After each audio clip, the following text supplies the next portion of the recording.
Patay ang isang miyembro ng LGBTQIA+ community matapos umanong martilyuhin sa ulo ng karelasyon sa Davao City.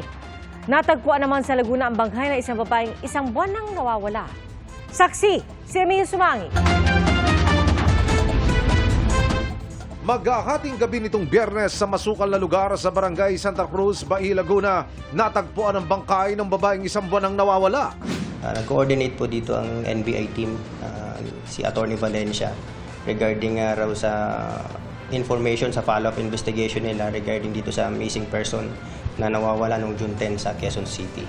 Humigit kumulang 500 metro ang layo mula po sa main road kung saan ako nakatindig ngayon, sinasabing natagpuan ang bangkay ng biktima.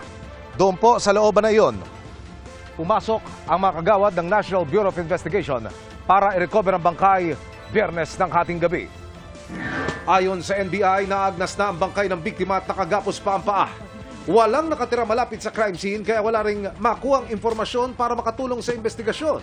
May mga nakatira pero medyo medyo malayo na po siya doon sa mismong pinagtapunan ng pinakuhanan ng bangkay. Ayon sa PNP Anti-Kidnapping Group, kinumpirma na ng kaanak ang pagkakakilanlan sa biktima at matapos dalhin sa Quezon City ay agad nang ipinakremate. Nagsasagawa pa ng investigasyon ng Lead Investigation Unit na NBI. Sa Davao City, natagpo ang nakadapa at may sugat sa ulo ang bangkay ng 30 anyos na miyembro ng LGBTQIA community. Sa loob ng kwarto ng kanilang bahay kahapon ng umaga, ang suspect sinasabing karelasyon ng biktima. Base sa investigasyon, ayon sa nakasaksi, nag-inuman pa ang dalawa noong Sabado ng gabi. Ang rason magudan ni sir is selos based sa investigation nga nakuha nato sa suspect.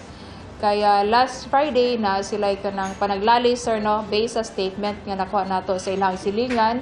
Linggo ng umaga nang makita ang suspect na lumabas sa bahay ng biktima, nadakip siya kinagabihan sa bayan ng Malalag sa Davao del Sur kung saan siya nagtago. Maharap sa reklamong murder ang suspect na hindi na nagbigay ng pahayag. Para sa GMA Integrated News, ako si Emil Sumangi lang inyong saksi. Mga kapuso, sama-sama tayong maging saksi. Mag-subscribe sa GMA Integrated News sa YouTube at para sa mga kapuso abroad, samahan niyo kami sa GMA Pinoy TV at sa www.gmanews.tv.